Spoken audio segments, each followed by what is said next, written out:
Juan Pablo Montoya. Yes, Montoya's revenge. That's the way they're billing Sunday's Brickyard 400. He lived up to billing today, Friday, Indianapolis Motor Speedway. Fastest. Jamie McMurray backed him up. Second fastest. Second practice. Both of them look good. Chip Ganassi, car owner who won the Daytona 500 and the Indianapolis 500. He's going for a triple. He's going for the Brickyard 400.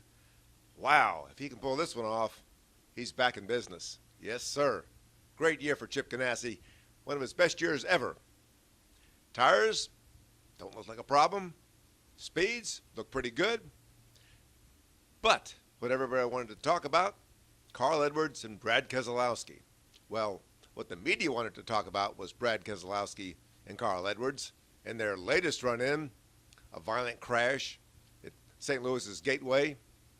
Saturday night, what's that mean for IRP, ORP, Raceway Park across town for Saturday night's nationwide race here? We don't know. We talked to Carl. We talked to Brad. They're not backing off an inch. Brad says he's not going to change the way he races Carl. Carl says, I'm making my point. Nobody's going to run over me. The opinions on who's at fault? Well, we talked to Andy Petrie, and he says Carl Edwards, and he said everybody agrees with him, went over the line. At Gateway, probably so. But Brad Keselowski, only been around for about a year and a half. Is he pushing the boundaries too hard? Is he pushing people out of the way to try to win a race? A lot of guys wanted to weigh in on that. A lot of guys are worried about just what that means. Saturday, Sunday, the rest of the season. ESPN has been doing the nationwide races this season, and now they pick up the banner from TNT and Fox on the Cup side. Can they turn things around for NASCAR and TV ratings? What's wrong with NASCAR's TV ratings? Why are they down? You think so? That they'd be up? It's as much excitement as there's been on the racetrack. Slam bang, slam bang. Don't know what to expect here in Sunday's race because this is a square-shaped track and it's not really conducive to good side-by-side racing. Sort of a strange, different drama here that has to play out. Very high-speed straightaways, very sharp corners, hard to pass, hard to set up guys. They got the new spoiler. Should make it interesting going into the corner. Usually going into the corner, the guy on the inside is at a disadvantage. But now, I don't know. How will the draft work? That's another big question we're looking at, and it's hot. It's going to be one of the hottest races of the season for these guys so far. I'm not so sure why they picked Indianapolis to run in July. I remember when they ran Atlanta in July, they moved that. They ran Bristol in July, they moved that.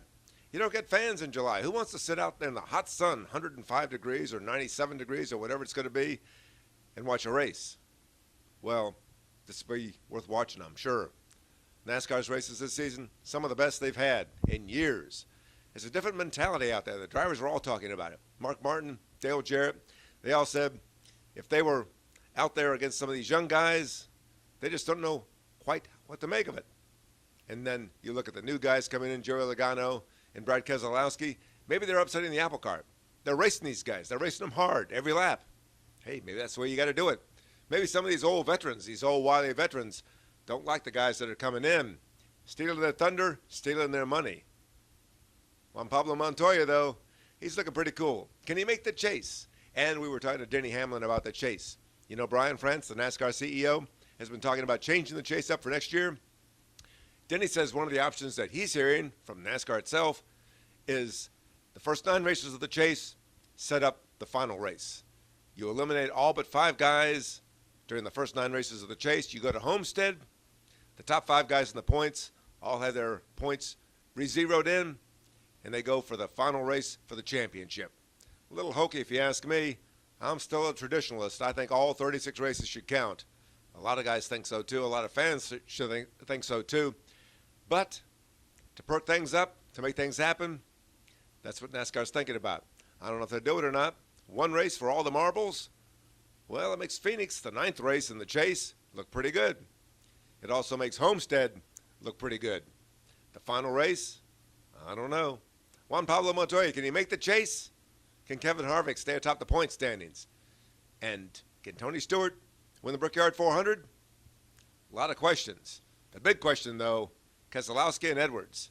Can NASCAR get those 2 guys under control? Does NASCAR want to get those 2 guys under control? Does NASCAR like what it sees out there? Boys, have at it. I think they've gone over the line on this thing. I think a lot of drivers, I think so too. I just hope nobody gets hurt. Mike Mulhern, Friday, Indianapolis Motor Speedway for MikeMulhern.net.